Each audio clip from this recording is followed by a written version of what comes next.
নমস্কার, আমি রীতা ব্যানার্জি।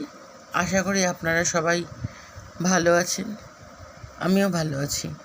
আজকে আবার চলে এলাম একটা ছোট্ট গল্প নিয়ে।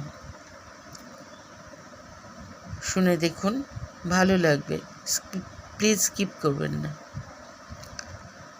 শুরু করছি আজকে ছোট গল্প, সতীত্ব।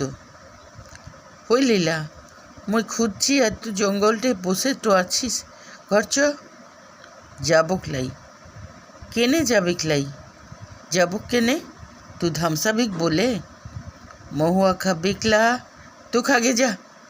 রাগিস কেনে? দেখ মোর মাথাটো কিন্তু চড়ে যাচ্ছে।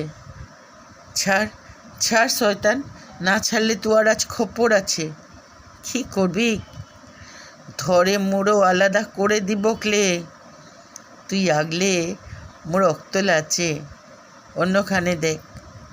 আরে শুন, আজ আমি নয়, বাবু তোয়াকে ধামসাবে, টাকা দিবে।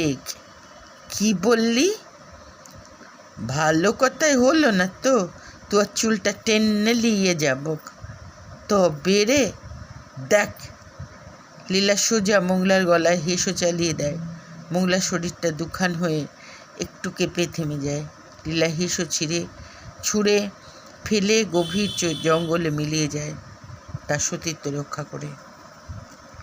ভালো লাগলে দয়া করে সাবস্ক্রাইব করবেন, লাইক করবেন, কমেন্ট করবেন। নমস্কার।